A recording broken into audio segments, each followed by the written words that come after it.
السلام علیکم ورحمۃ اللہ وبرکاتہ۔ یونیورسل ہائی اسکول کے پیارے بچوں، کیسے ہیں آپ؟ ٹھیک ہیں؟ خیریت سے ہیں؟ میں اپنے رب کی بارگاہ میں ہمیشہ کی طرح دعا گو ہوں، پر امید ہوں آپ بچے اپنے اہل خانہ کے سمیت، اپنے پیرنٹس سمیت، اپنے بہن بھائیوں کے سمیت، اپنے چھوٹے بڑوں کے سمیت بالکل ٹھیک ٹھاک ہوں گے، خیریت سے ہوں گے، اللہ تعالیٰ کے حفظ و امان میں ہوں گے، اور سب سے بڑھ کر آپ پیارے بچے اپنے گھروں میں بیٹھ کر یونیورسل ہائی اسکول کے آن لائن لیکچر سے مستفید ہو رہے ہوں گے۔ پیارے بچوں، میرا نام سر راشد فرید ہے اور میں آپ کی کلاس 10th کا اسلامیات کا ٹیچر ہوں۔ آج کا ہمارا لیکچر نمبر 9 موضوعاتی مطالعہ نمبر 5 پر مشتمل ہوگا، جو کہ کلاس 10th کا موضوعاتی مطالعہ نمبر 1 بنتا ہے۔ لیکچر نمبر 9 سے پہلے ہم لیکچر نمبر 8 کو ڈسکس کرتے ہیں۔ لیکچر نمبر 8 میں پیارے بچوں، جیسا کہ آپ کو معلوم ہے، میں نے آپ کو حدیث نمبر 13 اور حدیث نمبر 14 پڑھائی تھی۔ میں نے آپ کو ہوم ورک بھی دیا تھا۔ میں امید کرتا ہوں پیارے بچوں نے ہوم ورک بھی کیا ہوگا اور یاد بھی کیا ہوگا۔ حدیث نمبر 13 کی اگر بات کریں تو حدیث نمبر 13 میں ہم نے پڑھا تھا من تخطى رقاب الناس یوم الجمعۃ اتخذ جسرا الی جہنم، جمعے کے دن جس نے لوگوں کی گردنیں پھلانگی اور آگے جانے کی کوشش کی تو گویا اس نے اپنے لیے جہنم کی طرف پل بنایا۔ پیارے بچوں، ہم اللہ کے گھر میں جاتے ہیں، چاہے نماز پڑھنے کے لیے جائیں، جمعہ پڑھنے کے لیے جائیں، اللہ کی رحمتیں سمیٹنے کے لیے جاتے ہیں، اللہ کی مہربانی حاصل کرنے کے لیے جاتے ہیں، تو ہمیں ہر وہ عمل اللہ کے گھر میں کرنا چاہیے جس سے اللہ تعالیٰ کی ذات خوش ہو، اور خاص طور پر اللہ کے گھر کا تقدس پامال نہ ہو۔ جیسا کہ اس حدیث پاک میں جمعے کے حوالے سے کہا گیا ہے، جمعے والے دن اکثریت ہم اللہ کے گھر میں لیٹ جاتے ہیں اور ہماری کوشش ہوتی ہے کہ ہم سب سے آگے جا کر بیٹھیں، اگلی صفوں میں بیٹھیں، اندر والے حال میں جا کر بیٹھیں۔ تو اس کوشش میں ہم لوگوں کی گردنیں پھلانگنا شروع کرتے ہیں، یعنی جو لوگ بیٹھے ہوتے ہیں ان سے آگے جانے کی ہم کوشش کرتے ہیں، جو کہ اس حدیث مبارکہ کی روح سے سراسر غلط ہے، سراسر غلط ہے۔ آداب مجلس کے بھی خلاف ہے، احترام انسانیت کے بھی خلاف ہے، اور تہذیب و سلیقہ کے بھی یہ عمل خلاف ہے۔ جہاں پر ہمیں جگہ ملے ہمیں چاہیے ہم وہیں پر بیٹھ جائیں، چاہے ہم کسی کے گھر میں جائیں، کسی کے ہاں مہمان ٹھہریں، اور کسی محفل میں، دنیاوی محفل میں جا کر بیٹھیں، تو وہاں کے بھی اصول یہی ہیں کہ جہاں آپ کو جگہ میسر آتی ہے آپ وہیں پر بیٹھ جائیں۔ اسی طرح اللہ کا گھر بڑا مقدس مقام ہے، بڑی خاص جگہ ہے، تو جب آپ اللہ کے گھر میں جائیں اور جمعے کے اجتماع کی صورت میں جائیں تو آپ کو بھی یہی خیال رکھنا چاہیے کہ آپ کو جہاں جگہ ملتی ہے آپ وہیں پر بیٹھ جائیں۔ آپ کو لوگوں کی گردنیں پھلانگنی نہیں چاہیے۔ جو لوگ پہلے آئے ہیں ان کا حق ہے کہ وہ جہاں بیٹھے ہیں وہیں پر بیٹھیں۔ آپ تاخیر سے آئے ہیں، آپ کو جہاں جگہ ملتی ہے آپ وہیں پر بیٹھ جائیں اور توجہ کے ساتھ خطبہ سنیں، نماز ادا کریں اور اپنے گھروں کو لوٹ جائیں۔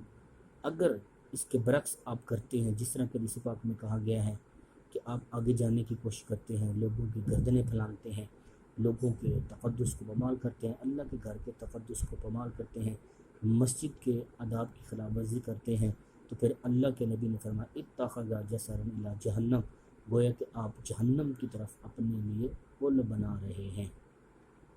دوسری جو حدیث پاک ہم نے پڑھی تھی پیارے بچوں، وہ بھی نماز کے حوالے سے تھی۔ وہ یہ تھی کہ جب آپ مسجد میں جائیں اور نماز کھڑی ہو جائے تو دوڑنا نہیں چاہیے، بلکہ اطمینان اور وقار کے ساتھ نماز میں شامل ہونا چاہیے۔ جو رکعتیں آپ کو میسر آئیں اپنے امام کے پیچھے وہ آپ ادا کر لیں، جو آپ کی رکعتیں رہ جائیں اس سے بعد میں مکمل کر لیں۔ یہ حدیث نمبر جو ہماری 14 ہے اس کا مختصر سا خلاصہ تھا کہ اکثر ہم کوشش کرتے ہیں، پہلی بات تو یہ ہے کہ ہمیں وقت سے پہلے جانا چاہیے اور تکبیر اولیٰ کے ساتھ ہمیں نماز میں شریک ہونا چاہیے تاکہ پوری نماز کا ہمیں ثواب میسر آئے۔ اور باجماعت نماز پڑھنے کا ثواب پیارے بچوں جیسا کہ آپ کو پتہ ہے ایک نماز باجماعت اللہ کے گھر میں پڑھنے سے 27 نمازوں کا ثواب ملتا ہے۔ تو پہلی کوشش یہ ہونی چاہیے کہ ہم شروع نماز سے ہی جماعت کے ساتھ شامل ہو جائیں، تکبیر اولیٰ کے ساتھ شامل ہو جائیں۔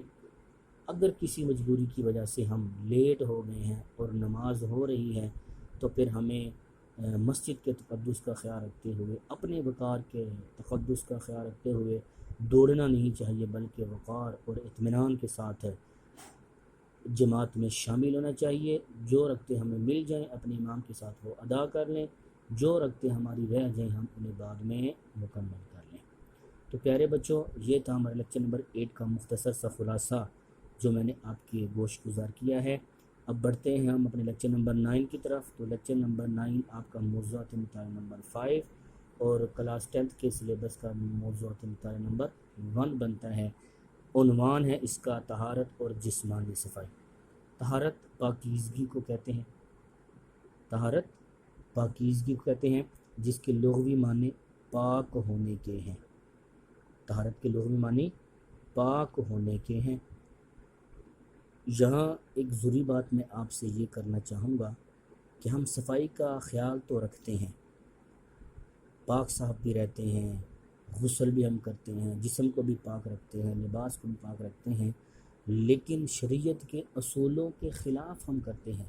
ہمیں پتہ ہی نہیں ہوتا کہ پاکیزگی کا مطلب کیا ہے اور پاکیزگی کیسے حاصل کرنی ہے، جسم کو کیسے پاک رکھنا ہے، لباس کو کیسے پاک رکھنا ہے، جس لباس اور جس جسم کے ساتھ ہم نے اپنے رب کے حضور کھڑے ہونا ہے کیا وہ شریعت کے اصولوں کے مطابق پاک بھی ہیں، یہ سب سے اہم بات ہے۔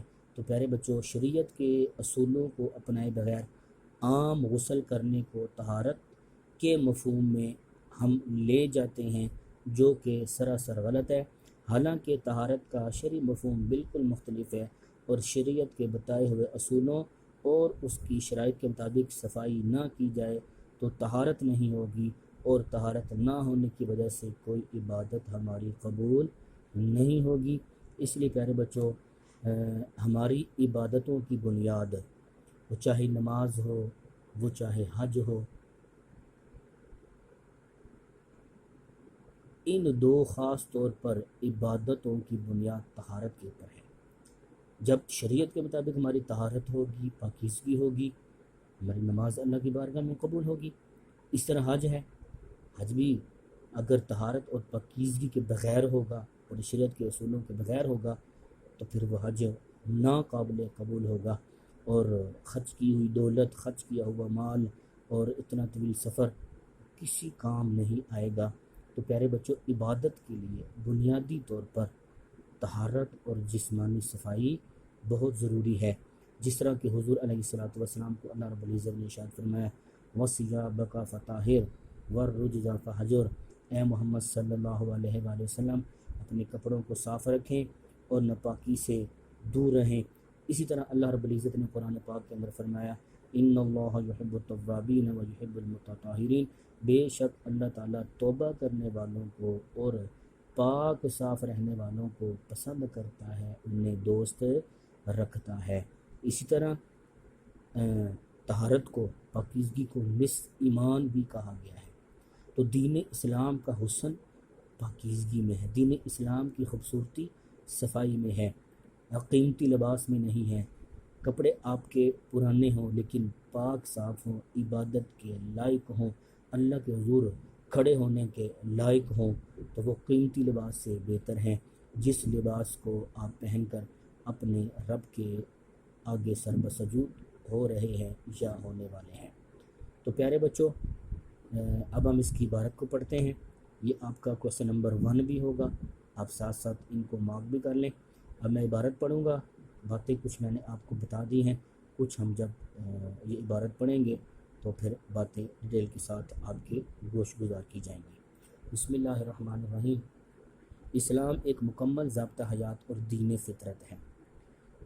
مکمل ضابطہ حیات ہے یعنی زندگی کا مکمل ضابطہ پیش کرتا ہے۔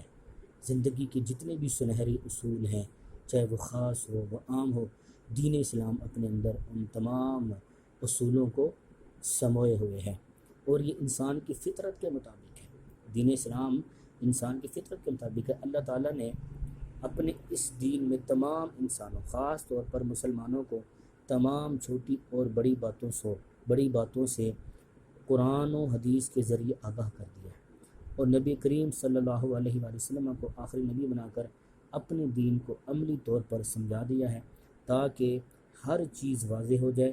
چنانچہ طہارت اور پاکیزگی کے بنیادی اصول بتا کر صرف ایک آیت قرآنی اور ایک حدیث پر اتفاق کیا جاتا ہے، ورنہ قرآن پاک کے اندر ڈھیر ساری آیات ہیں جو پاکیزگی اور صفائی کے اوپر دلالت کرتی ہیں۔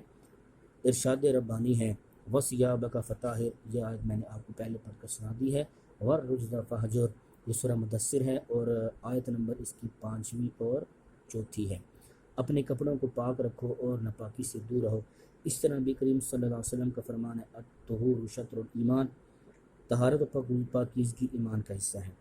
اب طہارت کے لغوی معنی یہاں پر لکھے ہیں جو کہ میں نے آپ کو پہلے بتا دی ہیں۔ طہارت کے لغوی معنی پاک ہونے کے ہیں۔ آج کے دور میں صفائی کا خیال تو رکھا جاتا ہے اور شریعت کے اصولوں کو اپنائے بغیر عام غسل کرنے کو طہارت کے مفہوم میں لے آتے ہیں، حالانکہ طہارت کا شرعی مفہوم بالکل مختلف ہے، اور شریعت کے بتائے ہوئے اصولوں اور اس کی شرائط کے مطابق صفائی نہ کی جائے تو طہارت نہیں ہوگی، اور طہارت کے نہ ہونے کی وجہ سے کوئی عبادت قبول نہ ہوگی۔ اب پیارے بچوں، طہارت میں 2 چیزیں شامل ہوتی ہیں، ایک وضو ہے اور ایک غسل ہے۔ وضو ہم نماز پڑھنے کے لیے کرتے ہیں، غسل اپنے جسم کو پاک کرنے کے لیے ہم کرتے ہیں۔ آگے اس کی بھی 2 صورتیں ہیں، وہ میں آپ کو بتاؤں گا۔ تو سب سے پہلے وضو ہے اور پھر اس کے بعد غسل ہے۔ طہارت میں یہ 2 بنیادی چیزیں شامل ہوتی ہیں۔ اب نماز سے پہلے وضو کرنا لازمی ہے، نماز کے لیے وضو شرط ہے۔ پیارے بچوں، نماز کے لیے وضو شرط ہے، اگر وضو نہیں ہوگا تو نماز نہیں ہوگی، بشرطے کہ جسم اور لباس پاک ہو۔ وضو بھی اس صورت میں قابل قبول ہوگا جب آپ کا جسم ہر طرح کی نجاست خلیظہ سے خفیفہ سے پاک ہوگا، پھر آپ وضو کریں گے تو پھر آپ کی وہ عبادت قابل قبول ہوگی۔ اگر آپ کا جسم ناپاک ہے اور آپ وضو کر لیتے ہیں اور اس کے ساتھ عبادت کر لیتے ہیں تو بجائے آپ کو ثواب ملنے کے آپ کو گناہ ملے گا۔ تو پہلی بنیادی شرط یہ ہے کہ آپ کا جسم ہر طرح کی گندگی سے، ہر طرح کی غلاظت سے پاک ہو، پھر آپ عبادت کرنا چاہتے ہیں تو اس کے لیے وضو کیا ہے؟ وضو شرط ہے۔ اور اگر جسم و لباس پاک نہیں تو وضو سے پہلے غسل کرنا اور لباس کو پاک کرنا بھی لازم ہے۔ تو پیارے بچوں، طہارت میں ہم نے 2 چیزیں پڑھی ہیں، ایک وضو پڑھا ہے اور دوسرا ہم نے کیا پڑھا ہے؟ غسل پڑھا ہے۔ اب وضو کے اس نے 4 فرائض ہمیں بتائے ہیں جو کہ آپ کو میں امید کرتا ہوں کہ بڑی اچھی طرح یاد ہوگی، کیونکہ یہ وہ باتیں ہیں جو ہم اپنی بزم ادب میں ڈیٹیل کے ساتھ ڈسکس کرتے ہیں۔ میں آپ کو ڈیٹیل کے ساتھ بتاتا رہتا ہوں، آپ کویسچنز آنسر کرتے ہیں، تو اس طرح کی باتیں اکثر ہم ڈسکس کرتے رہتے ہیں۔ تو وضو کے فرائض ہیں، وضو کے بنیادی طور پر پیارے بچوں 4 فرائض ہیں۔ پہلا فرض کیا ہے جی؟ چہرے کو دھونا۔ پہلا فرض کیا ہے؟ اپنے چہرے کو دھونا، سر کی پیشانی سے لے کر ٹھوڈی تک، اور ایک کان کی لو سے لے کر دوسرے کان کی لو تک اس چہرے کے تمام حصے کو دھونا کیا ہے جی؟ فرض ہے۔ اس کے بعد ہے جی کونیوں سمیت ہاتھوں کو دھونا، آپ اس بات کو سمجھ گئے ہوں گے۔ نمبر 3 پہ ہے جی سر کا مسح کرنا، یہ میں نے آپ کو سر کا مسح کر کے بتایا بھی تھا، امید کرتا ہوں کہ آپ کو میری بات یاد آ گئی ہوگی۔ نمبر 4 پہ ہے جی ٹخنوں سمیت پاؤں دھونا، اپنے پاؤں کو ٹخنوں سمیت دھونا، یہ بھی میں نے آپ کو پریکٹیکلی بتا دیا تھا۔ تو پیارے بچوں، یہ تھا آج کا ہمارا کوسچن نمبر 1 جو کہ ہمارے لیکچر نمبر 9 پر مشتمل تھا، اور موضوعات مطالعہ آپ کا 5۔ میں امید کرتا ہوں آپ نے اس کو اچھے انداز میں سن لیا ہوگا۔ باقی جو باتیں رہتی ہیں وہ ہم کوسچن نمبر 2، 3 اور 4 میں ڈسکس کریں گے۔ میں امید کرتا ہوں آپ نے یہ لیکچر بڑی توجہ کے ساتھ سنا ہوگا، غور و خوض کے ساتھ سنا ہوگا، اور آج کا یہ کوسچن نمبر 1 جو کہ آپ کے لیکچر نمبر 1 پر مشتمل ہے، اور عنوان ہے آپ کا طہارت اور جسمانی صفائی، جو کہ آپ کا 5واں موضوعاتی مطالعہ ایک سیکوینس کے ساتھ بنتا ہے۔ پیارے بچوں، اللہ تعالیٰ آپ کو، آپ کے پیرنٹس کو، بلکہ تمام مسلمانوں کو، ہم سب کو اپنے حفظ مان میں رکھے اور کرونا وائرس سے ہم سب کو محفوظ فرمائے۔ نیکسٹ جو ہمارا لیکچر نمبر 10 ہوگا، لیکچر نمبر 10 میں ہم موضوعات نمبر 5 کے کویسچن نمبر 2 اور کویسچن نمبر 3 کو ڈسکس کریں گے۔ تب تک کے لیے میں آپ سے چاہتا ہوں، السلام علیکم ورحمۃ اللہ وبرکاتہ۔